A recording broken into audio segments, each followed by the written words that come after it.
ODI ফরম্যাটে মুশফিকের সময় শেষ হয়ে গেছে।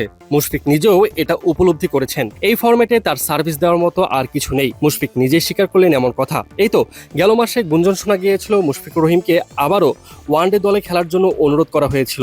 এবার মিস্টার ডিপেন্ডেবল জানালেন ব্যাপারটা সত্য, তাকে আসলেই প্রস্তাব দেওয়া হয়েছিল, তবে তিনি সেই প্রস্তাবে রাজি হননি। এদিকে মুশফিকের কাছে জানতে চাওয়া হয়েছিল টেস্ট ফরম্যাটে খেলা আর কতদিন চালিয়ে যাবেন তিনি। এই প্রশ্নে মুশফিকের উত্তর ছিল কিছুটা ফিলোসফিক্যাল। বর্তমানে বাংলাদেশের ওডিআই দল বেশ সাবলীল, তবে গত মাসেই অনেক কানাঘোষা হয়েছিল মুশফিকের ব্যাপারে। তাকে অনুরোধ করা হয়েছিল অবসর ভেঙে আবারও এই ফরম্যাটে ফিরে আসার জন্য, তবে মুশফিক এই প্রস্তাব ফিরিয়ে দেন।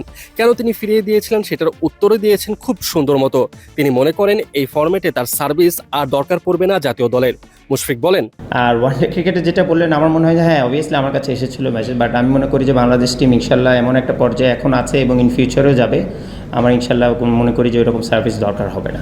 দেশের হয়ে ওয়ানডে ফরম্যাটে 274টি ম্যাচ খেলে মুশফিক মোট সেঞ্চুরি করেছেন 9টি। তার গড় ছিল 36.42 আর মোট রান করেছিলেন 7,795।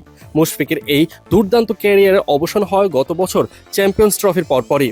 2025 সালের মার্চে সামাজিক যোগাযোগ মাধ্যমে ওয়ানডে থেকে অবসরের কথা জানান তিনি। অবসরের আগে চ্যাম্পিয়ন্স ট্রফির 3 ম্যাচে 1 অঙ্কের ঘরে আউট হয়েছিলেন তিনি। তখন তীব্র সমালোচনার পর আর ক্যারিয়ার টেনে নিয়ে যাননি, দিয়ে দেন অবসরের ঘোষণা। আপাতত টেস্ট নিয়ে ব্যস্ত মুশফিকুর রহিম। অবশ্য ক্যারিয়ারের শেষ লগ্নে এসে এই ফরম্যাটটা বেশ ভালোভাবেই উপভোগ করছেন তিনি। সর্বশেষ মিরপুর টেস্টেও 2 ইনিংসে করেছেন যথাক্রমে 71 ও 22 রান, যা দলের জয়ের ক্ষেত্রে গুরুত্বপূর্ণ ভূমিকা রাখে। এছাড়াও মুশফিক তার টেস্ট ক্যারিয়ারে 6 বছরে 34 টেস্টে অধিনায়ক হিসেবে দায়িত্ব পালন করেছেন। এর মাঝে 100-র উপরে টেস্ট ম্যাচও খেলে ফেলেছেন।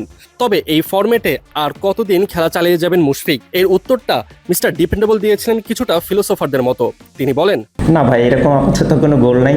কালকের ম্যাচও শেষ হয়ে যেতে পারে, আবার বাকিটা উপর আল্লাহ জানে। আমি চেষ্টা করি প্রতিটা ম্যাচ, যেটা আমি বললাম যে ভাই মানে মৃত্যুর আগে লাস্ট কয়েকটা দিন বেঁচে থাকার খুব ইচ্ছা। তো বেঁচে থেকে যে কয়টা মাঠে দিন কাটাতে পারি এই ইচ্ছাটাই আছে। এখন ছাড়বো বা কবে ছাড়বো এটা আসলে এখন ওইরকম করে ডিসাইড করে নাই, বাট ইনশাল্লাহ খুব ভালো সময় থাকতে ইনশাল্লাহ ছেড়ে দিব। আর আরেকটা যেটা বললেন যে অবভিয়াসলি এটা তো অনেক বড় একটা স্বপ্ন যে অস্ট্রেলিয়া মাটিতে গিয়ে অস্ট্রেলিয়া এগেনস্টে টেস্ট খেলা। আর নাই জানার মতো যদি এরকম একজন স্পিড স্টার থাকে, আর সাথে সাথে আমি মনে করবো শুধু ও না, আমাদের তাসকিন বলেন, শরীফুল বলেন, আমাদের যে 8-10 জন কোর পেস বলেন একটা অ্যাটাক আছে, তো আশা করবো তারা সুস্থ থাকবে এবং হোপফুলি তারা সেই ডেলিভারিটা করবে ইনশাল্লাহ।